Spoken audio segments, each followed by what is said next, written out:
And what I'm going to do in this video is show you just a little bit of what we're doing with the Navajo Wars Vassal module and how it's come along. It's about 99% done. Just want to make a few tweaks here and there with it probably before we release it to the public. I haven't inserted a splash screen for it yet, but let me show you what you can expect from this. So I'm loading up the module now. I haven't built any of the scenario files yet, and of course, like all modules, it's got zoom functionality. Alright, so here's the full map of the module, and one of the things I want to do with this is put a lot of automation in. And so, as with the previous version of what we use for playtesting, when you go to the deck preparation window, all you need to do is click on the create deck button and it will generate the play deck. It's got to be generated in a very specific manner, and the module will take care of all of that for you very easily, very painlessly. In the very first scenario, if we wanted to set up for the Spanish scenario, the instruction chits, whenever you pull them out of these draw piles here, it will give you a random draw. And two counters are always pulled out of play or withheld. So what I'm going to do is I'm just going to right click on this and choose to draw multiple cards. And I'll choose to draw 12 of them out.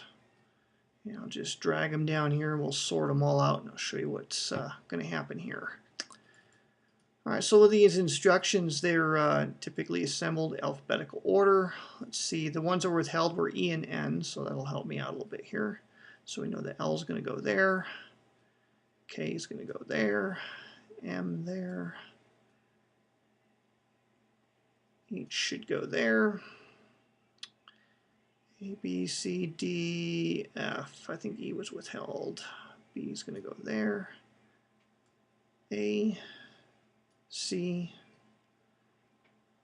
I, J, G, and D. Okay, everything's put on in alphabetical order from top to bottom, starting with the active column and then the standby column on the enemy instruction display.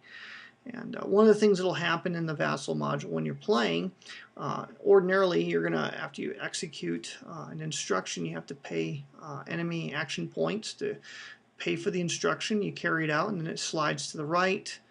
And then what happens is everything slides up to the top, and then all of these slide down one at a time up and to the left. So basically the order of these two counters is going to be transposed. Well, we all know how much trouble it is to drag and drop, so I've actually created a button in here that will do all of this for you. If I click on the reset instruction display, it automatically shifts everything up and bounces all the others over for you.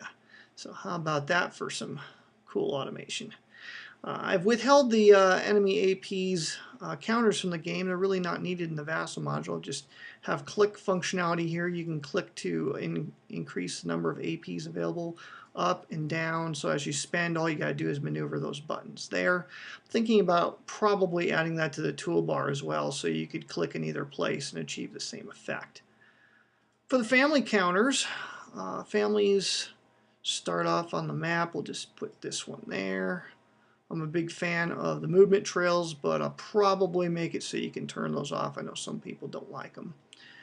And we'll put family C right up here. Okay, so they're all set where they're supposed to be. If you right click on any of the families, you'll have the opportunity to adjust their ferocity. So the ferocity will change as reflected on the counter.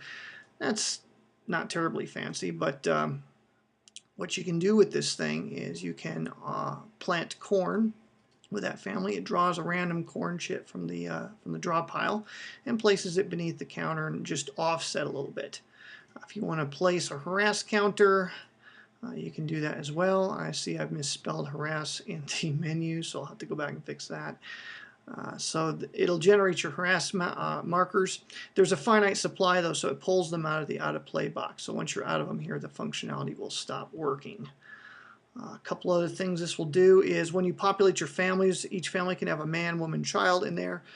To populate them, all you have to do is left click and it will generate the counters from the out of play stock and place them on that available space.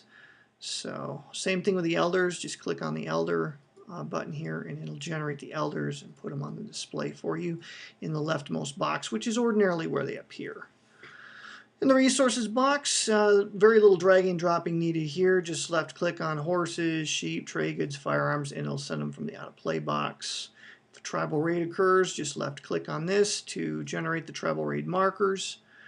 Same thing with Santa Fe. If an enemy raid occurs, just left click here and it'll make the enemy raid counters appear near Santa Fe and offset just a little bit.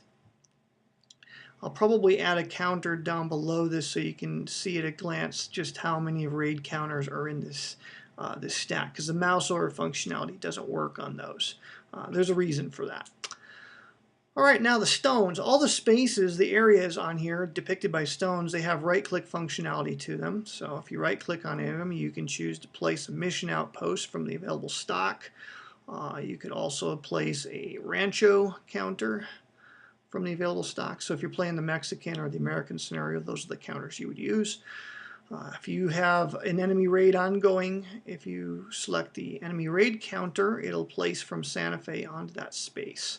So it's very, very easy to generate the enemy raids. You can just use the Control E, just select the stone, Control E, until they're all exhausted. To clear the raids out, and the same thing will work with the tribal raids. Just right click to bring something from the tribal raid box. And you can clear all those off of the areas with the button on the toolbar, leaving the ones remaining in Santa Fe. So if you had an ambush that took place, the counters would be removed from the areas, and then there potentially more counters could come out of Santa Fe.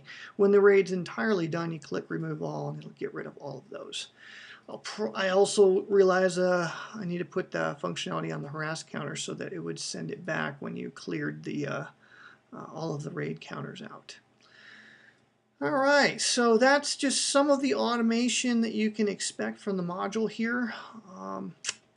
This is the very first time with a module I don't have a pieces tray. There's no need for them. They're either all on the map, or in the case of the culture cards, with the weaving card, when you right click on it, you choose to trigger the event, which is to place a trade goods counter in the resources box. When you do that, it will place it on the map like you'd expect right down here in the resources spot. So you see it already added one in there for me.